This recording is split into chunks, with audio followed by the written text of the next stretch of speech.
I'm Koios, the Rōnin BeatMaker, and welcome to Lounge Rōnin. All things, everything.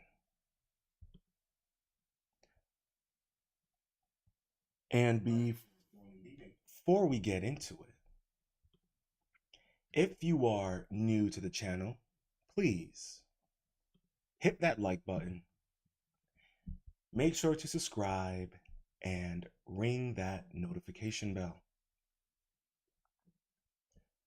And follow me on social media.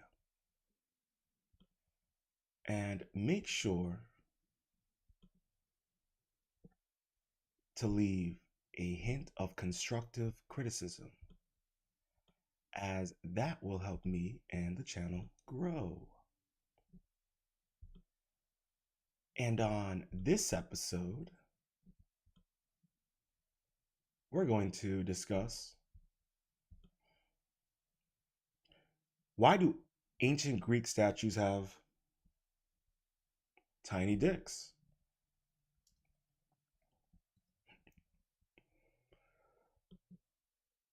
Now, I've always been kind of curious about, what was up with the small phalluses, the tiny ding dongs,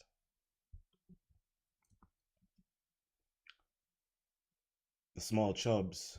I'm sorry. Oh Lord, I can't help myself. I've been to the Louvre. I've seen some of the paintings and the statues of these ancient Greek um, paintings and drawings, but especially the statues. It is very curious as to you know why they would think so little of themselves. Prepare yourselves. There's going to be a lot of puns going on. I can't help myself. But despite the lack of size, the prestige and the attention to detail is incredible. So we can't deny that. But it is a little suspect. I'm not gonna lie. But a lot of ancient Greek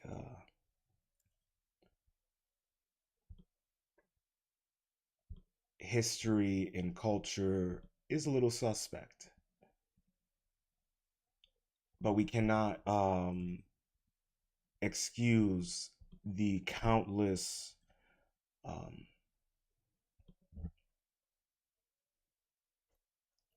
what's the word I'm looking for? Contributions to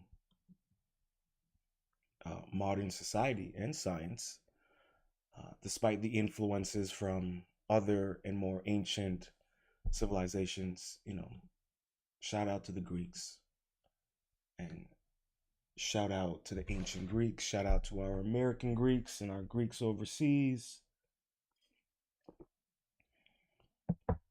And I apologize for any little jokes I make along the way. But without further ado, let us get into it.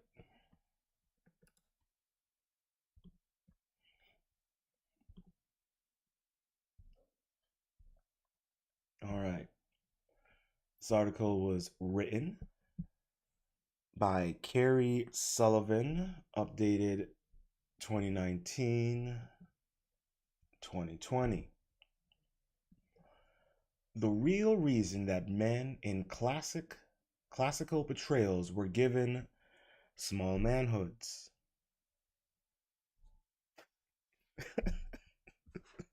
I'm sorry, the first sentence is crazy. Today, bigger is widely regarded as better.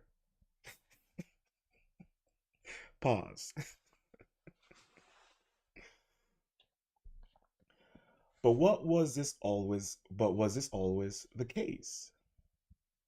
This article sheds some light on how the Western culture changed in its phallic preferences. Over the past few decades, pornography has played a role in the infatuation of inflated sizes. Okay. But in ancient times, men were intentionally portrayed with small genitals.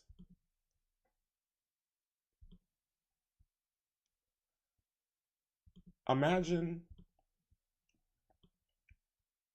that you're like just today, like imagine like you're one of those like nude people that do the for the drawings, like the nude portrait models and what have you, right? And imagine you packing well, right? You go in, you do the pose, everyone does their drawings of you, right? And then you come back the next day and everyone's posted their drawings up in the classroom, and you notice that that your package is the size of your thumb, and your balls are the size of two M&Ms. And you're like, what's going on over here, ladies and gents? A teacher, I'm noticing that there's a y'all forgot to add a couple inches. And they go, oh well, this is a Greek style of interpretation. And then and then imagine, right? They're posting these photos on their Facebooks or Instagrams, and now everyone just found out that apparently you got a tiny package. It's an evil world. It's an evil world. You know that has to happen. You know that there's probably like they do Greek styles of nude portrait models, and you know that had to have happened at least once. So why was this the case? The story starts all the way back in ancient Greece. Classical preference in penis size. Pause. Oh man. You can take a drink or a hit every time I say pause. If you have ever walked around a museum or of classical work, meaning from ancient Greece or Rome, or if you've ever seen a photo of Michelangelo's David, you may have noticed that the male genitals are depicted with a smaller than average size. Well, that's an understatement. You are not mistaken. Greeks preferred their heroes to have smaller members. This preference was then transmitted through Rome, Christianity, and ultimately Renaissance art. Okay, so a thought just popped into my mind, and you guys tell me what you think about this. So imagine, right? That's how men in Europe were depicted. Their heroes, you know, their saints, what have you. So in my mind, right, if you're a man, and that's what you're exposed to those kind of statues and paintings, if that's all that you see in terms of what a man's phallus is supposed to look like, do you think that that subconsciously gets ingrained into European men, and that might explain why they tend to have smaller uh packages? Because I know that there's a study that has found that men who live in cities and populated areas tend to have smaller penises than men who live more in rural areas. So I wonder if that kind of, and then the the way men are depicted in drawings and in statues also influences the anatomy of actual male men. I'm curious, I think there might be something there uh, to discuss, because I just think in my mind, to me personally, we all know that, like, our environments, affect our personality, our anatomy, how we live and interact, and especially the social and cultural aspects of that, whether it's from paintings, whether it's statues, whether it's dances, religion. So I'm curious, what do you guys think about that? There has to be some kind of correlation there, or maybe I'm just talking out my ass, which is also entirely possible. Make sure you hit that like button and subscribe. Shout out to Rumble, and shout out to YouTube. Shout out to Twitch and Kick. And here we have a statue of Apollo Belvedere, Roman copy after a Greek bronze original of 330 to 320 BC, attributed to Leocharis, found in the late 15th century. So, and here, he's got, you know, I mean, his testicles are bigger than his dick. That's crazy. I mean, I can't tell. It's hard to distinguish his penis from his belly button. They look almost indistinguishable. you know, you know. This is for my podcast. You know how, like, those dudes who got the belly button, but they got like that tiny bit of the belly button, like punch it, that sticks out a little bit. That's literally what his dick looks like. It's hilarious. Pause. But I'm just saying there has to be some kind of psychological effect on male anatomy in that area, when they would look at, statues and things like that. I'm just speculating. It may sound like a silly thing to think about. It sure is. Maybe a tour guide or teacher scolded you for even asking about it. But academics have deeply considered the penis size of classical works of art. Pause. For instance, a study entitled Penile Representation in Ancient Greek Art was conducted in 2013 by the University of Athens and published in the U.S. National Library of Medicine. Oh man, I could imagine a certain community having a thrill writing that article. The study's stated methods were the examination of a great number of penile representations from ancient Greek pottery and sculpture, and the review of ancient theater plays, uh, satiric dramas and comedies, Rampalakos, uh, Tissimus, and Paulakau Rebalkau, 2013. So leave your giggles aside. This is serious stuff. Yes, put your personal grievances of your size aside, and let's get serious. Here we have a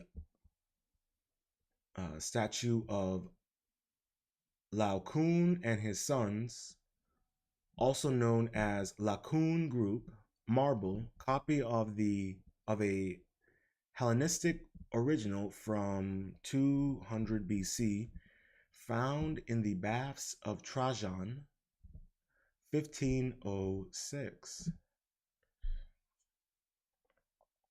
And as you can imagine, they're battling a serpent, and they're naked with their itty bitty willies. Oh, sorry, this is serious stuff. I can't be making jokes right now. Anatomical influences. there are a couple of important things to bear in mind, or to bear in size. Okay, sorry, this is serious stuff. I can't be making jokes right now. First, as a art historian, Ellen Ordesson notes in discussing penis size in classical sculptures, they're flaccid. All right, you can say that, sweetheart, but listen, um, you know, they're flaccid.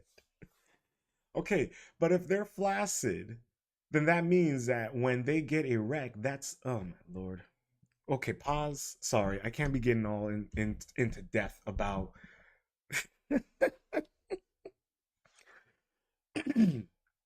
me and Ellen are about to get into an argument about penises. Oh my gosh. Hold on, I gotta read that again.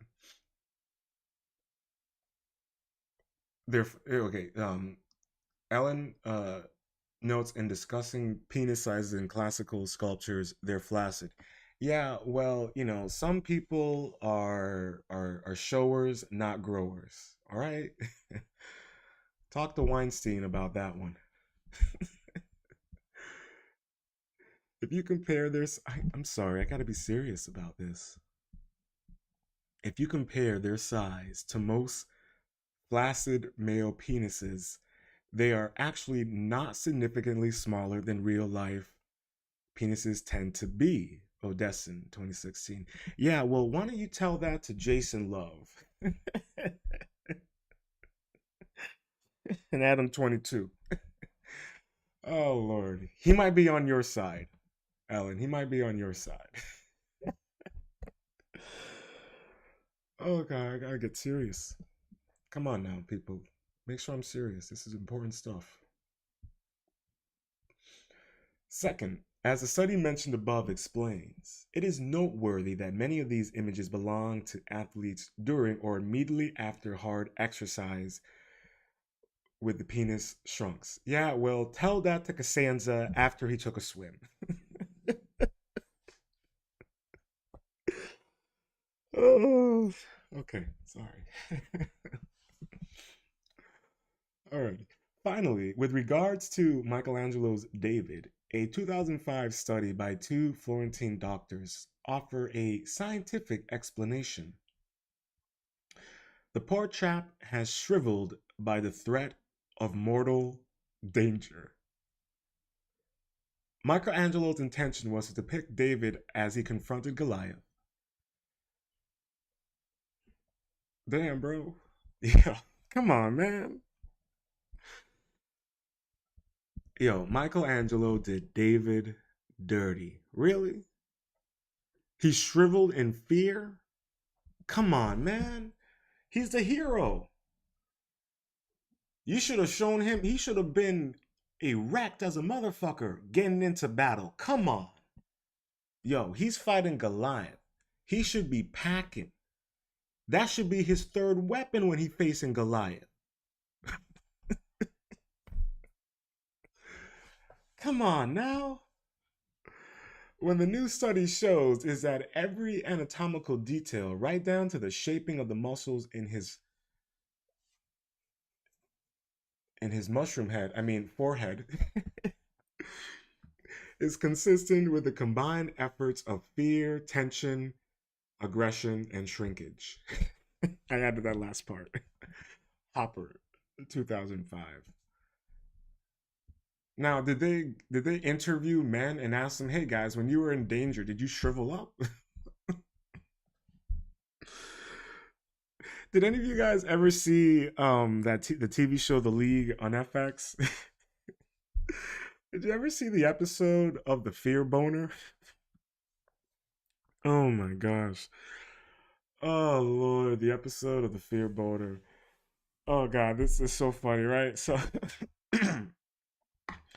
the guys, right? Oh man, they're walking down an alleyway and they get jumped, right? And the dude's like, "Give me your wallets." He got a gun out on him. And they all start getting, they start getting scared, and one of them gets a boner during while he's getting jumped, and the criminal is like, "Is that a fear boner?" And he just walked away. He was so disgusted. Oh Lord. If you ever get a chance, look up that episode. Just look up that scene. Oh my gosh. Oh, it's so funny. So funny.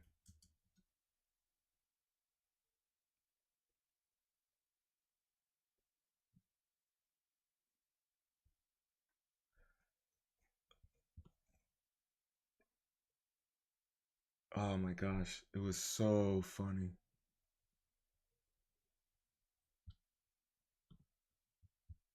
But they doing them dirty on this one. I'm not even gonna lie.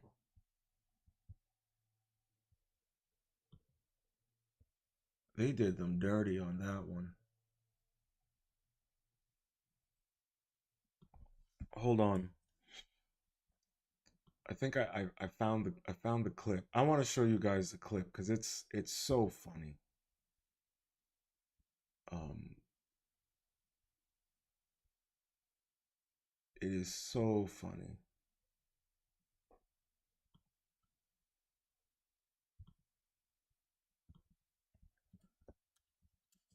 But yo, Michelangelo did David dirty. I stand by that.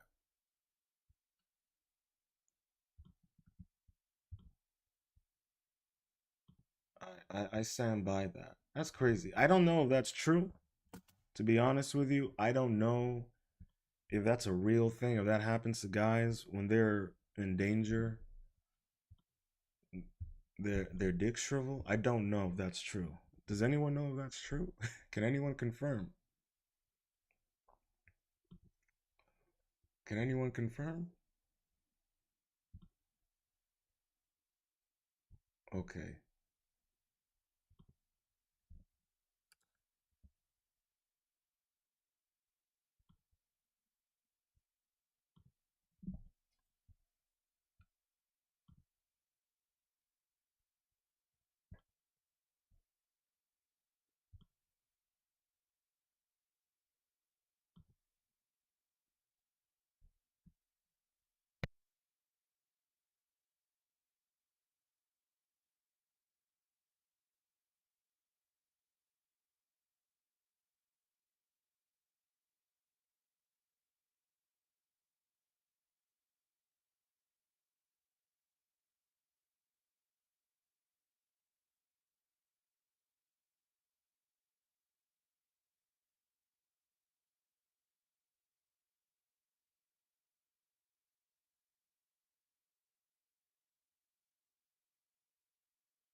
Not hear it,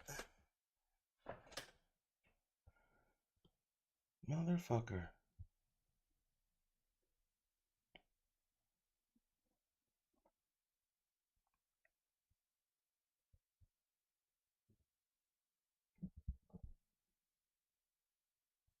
Not hear it,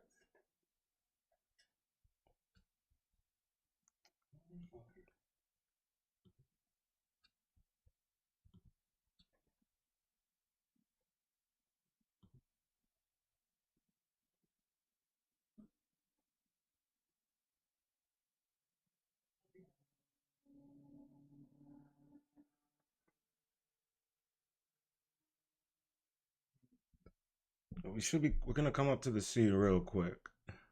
I apologize that you can't hear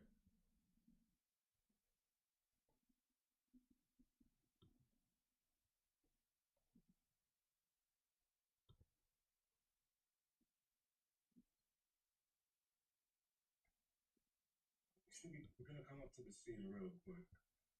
I apologize that you can't hear it.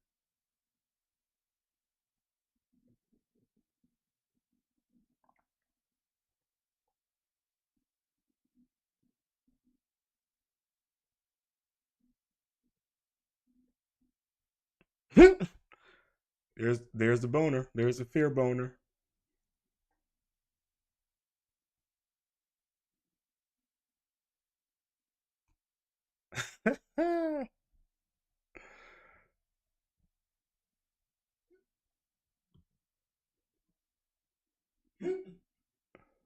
There's the boner. There's the fear boner.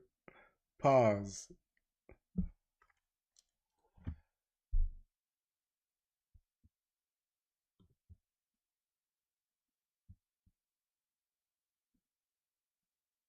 He was going to see a girl and he got excited.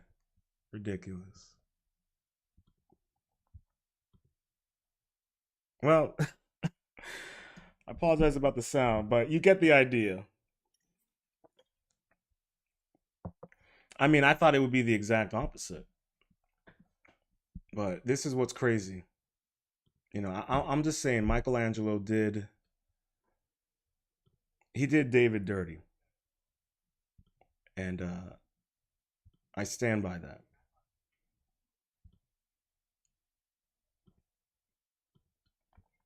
Ridiculous.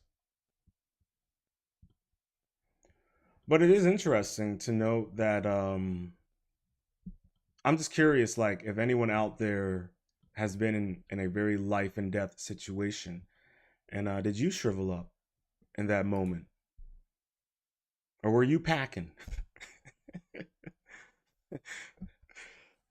Was that fear boner flinging? Pause. All right, let's get back to it. Social factors in phallic portrayals. However, there are plenty of sculptures depicting men and gods who are not athletes and who are not scared. So, why are these guys shown with small sex organs? The answer turns out to be a matter of cultural taste. As mentioned above, the Greeks prefer to see their heroes with small penises. This preference derives from several factors. The ancient Greek ideal man was not a lustful lover, but a wise public servant. So, are they insinuating that smart people got tiny packages? Greeks associated small and non erect penises with moderation, which was one of the key virtues that formed their view of ideal masculinity, explains classic professor Andrew Lear, who was taught at Harvard, Columbia, and NYU. Really? Maybe you can explain to us also their homoerotic cultural side of things, but I digress. Quote, there is the contrast between the small, non erect penises of ideal men, heroes, gods, nude athletes, etc., and the oversized, erect penises of the Siths, mythic half goat men who are drunkards and wildly lustful, and various non ideal men. Decrepit elderly men, for instance, often have large penises. End quote. Gold Hill 2016. So if you're a young, youthful, athletic man, you got a tiny dick. If you are a drunkard, wild, lustful man, you got a package. And if you're an elderly man, you got a package as well. Pause. Ridiculous. How does that make that doesn't make any sense. You know how many men would kill for their penis to just grow with their body as well? We'd all be champions at that point.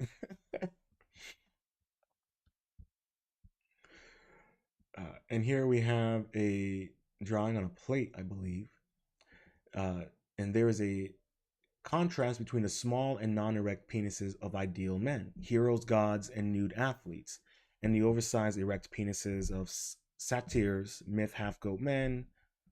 And yeah, okay, so we read that. So here we have a half goat man picture. He's running around with a flute, and he's packing, and he's having a good time. Indeed, there are many sculptures from this time that show large penises, but they are not of Zeus. For example, one god is always depicted as well endowed by modern standards as Priapus, god of fertility, protector of livestock and gardens. Priapus is the son of Aphrodite, goddess of beauty, and Dionysus, god of wine. Well, that would make sense. The drunkard is always packing. And if he's gonna be, the god of fertility, if you're a man, you're gonna be praying to the big man. Good lord. You're a guy and you're praying to Propius to be like, come on, let my boys swim upstream. Don't let me shoot blanks. While still in the womb, Priapus was cursed by Hera, wife of Zeus, to be forever impotent. Oh damn. Foul minded and ugly, she cursed him because Paris chose Aphrodite. See the Iliad, the book.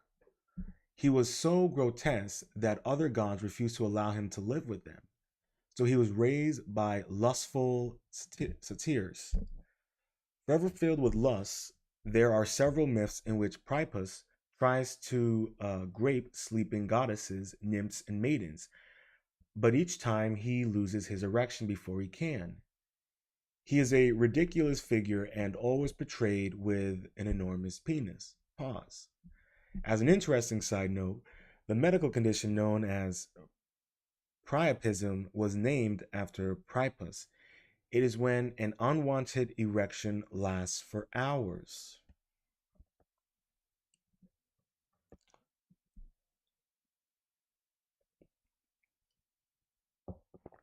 Damn. So he pretty much had erectile dysfunction. So here we have a illustration of fresco of Priapus, Casa del Vedi, Pompeii, depicted weighing his enormous erect penis against a bag of gold. Oh man. Oh lord.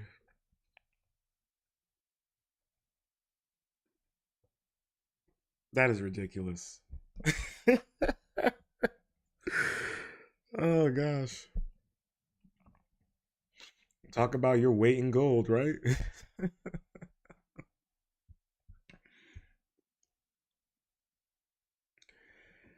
In addition to mythical creatures, ancient Greeks saw other negative examples of large penises. Really? Can't wait to hear that.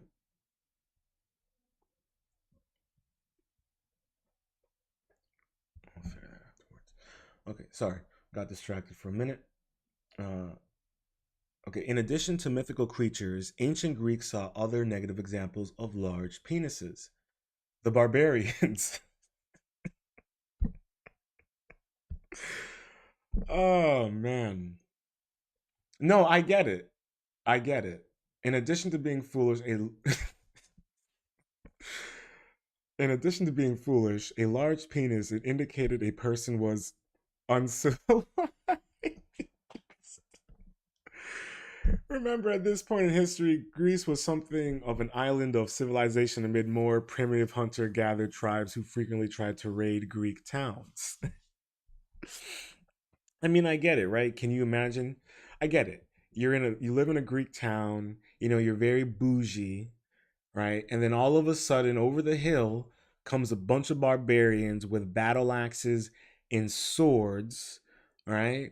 Wearing fur with these long dicks just swinging around, just chopping heads off, smacking babies in the face as they're running about burning the village. And next thing you know, you got all these poor women that can't even sit straight. Oh gosh. I can see how that can be intimidating, especially to the soldiers. Oh lordy. For better or for worse, a barbarian stereotype of a crazed man ruled by their lustful urges emerged. Quote, many barbarians surrounding Greece whom had raided and warred with Greece had demonstrated their penis worship, and such practices were therefore a sign of barbarism and cultural vacuum in the eyes of the Greeks. End quote. Adam 2016. Whether a fool or a barbarian, large penises were considered signs of a man ruled by desire, not rationality, and were associated with uncivilized animal like behaviors. Well, I take that as a personal insult and a compliment. Oh, lordy.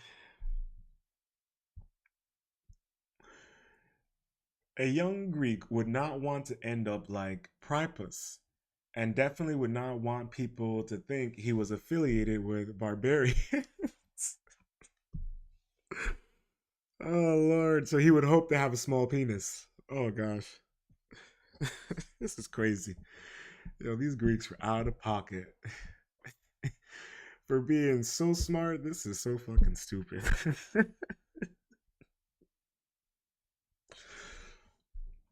Oh Lord. Hold on. What? Okay. Moreover, the most ideal of all human beings was the male youth. Oh, okay. Here we go. Greek men did not prefer women.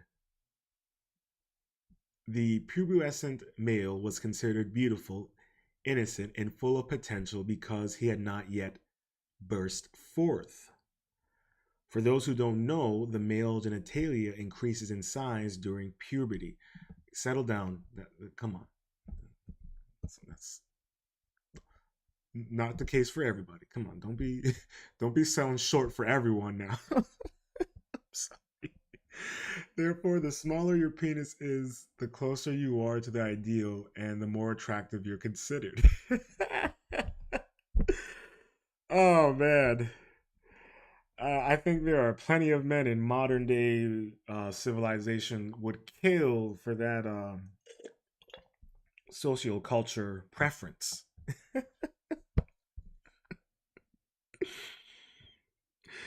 Nowadays, you got women who like, I want a man 6 feet, 6 inches, and 100K after taxes.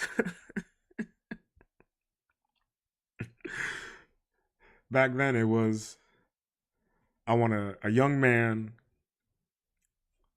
2 inches or smaller and youthful. And like I said earlier,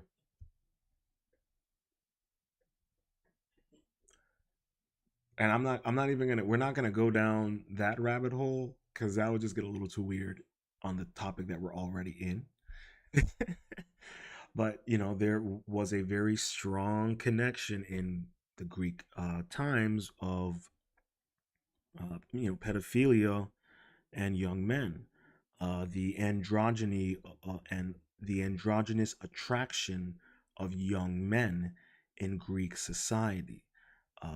So maybe we might uh, do a stream looking into that stuff, kind of give you guys an idea about it. If not, I highly recommend you check out Hotep Jesus. He has a live stream episode where, when it was going really viral and popular, everyone was having a topic about, why men think about ancient Rome. And he does a really good presentation on the connection between homosexuality, erotica, pedophilia, androgyny in ancient Roman and Greek times. So feel free to check him out if that is something that you're interested in. And here we have a statue of Anna Voice Koros, K30 BC. And what we have here, what looks like to be a young man, and he has that androgynous look to him, very fit and athletic. So what the ideal taste was. Proportionately was sought instead of size. As with the arms, legs, and face, Greek sculpture made a radical departure from previous cultural artwork. Think Egyptian and Sumerian. Because the Greek artists tried to capture man as he really was, with with all the curves and proportionate size that entailed, remember, Greek men saw each other nude all the time in the gymnasium, said Lear. So they must have been aware at some level that not every admirable, admirable, admirable. Wow, I don't know why I can't say that word. Moderate man had a small penis, and not every immoderate, cowardly, drunken man had a large one. End quote. Goldhill 2016. Pause. In addition to the preference of proportion over size, the Greeks did not like circumcised penises. At the time, circumcision was mainly practiced by Egyptians. And here we have a bronze statue of a man, mid 21st century BC, naked, fit man, you know, with a tiny pecker. Setting the norm. Like other Greek artistic innovations, the Greek preference for small but proportionate penises became a norm for artists for centuries to come.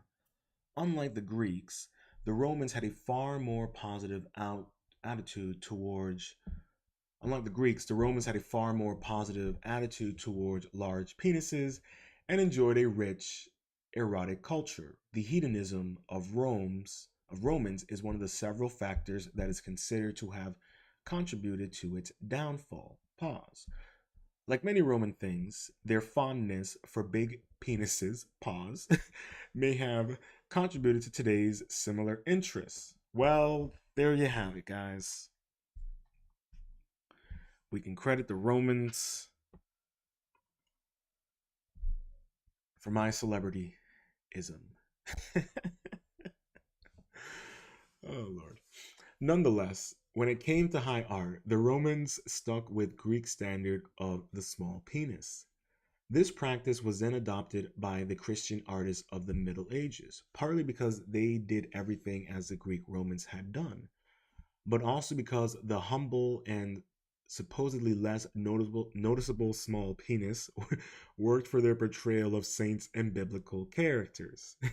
Personally, I would prefer my saints and biblical characters to be packing. Pause.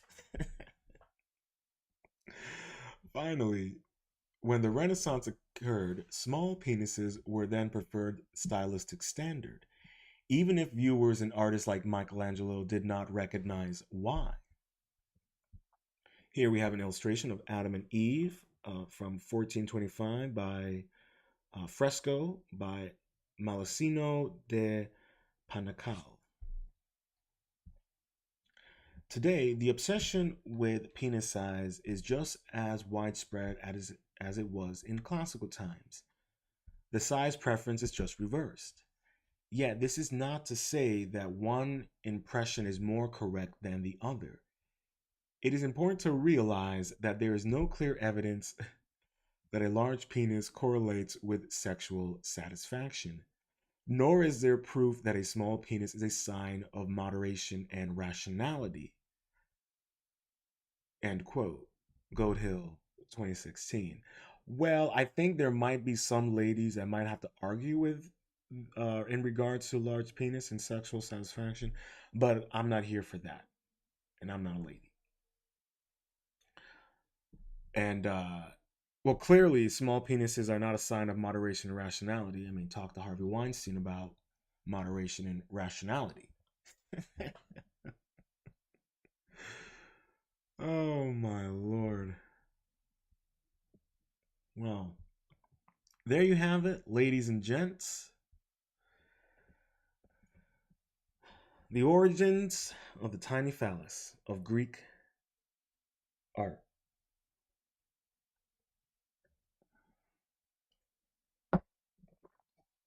Fascinating stuff. Shout out to the Romans. Shout out to the Greeks. Shout out to all my brothers with small penises. Shout out to all my brothers with large penises. And shout out to my brothers in between. Shout out to my growers, not showers. And shout out to my showers, not growers. Oh, Lord. Oh, make sure to hit that like button. Make sure to subscribe. Come on, Rumble. I see y'all over there. We got 8 watching. Hit that like button. Come on. Swing that package over to like. Oh gosh. Well, fascinating stuff. Uh, Greek history, ancient Greek philosophy, religion, culture, all of it's fascinating stuff. This was very entertaining. I hope you guys had a good time.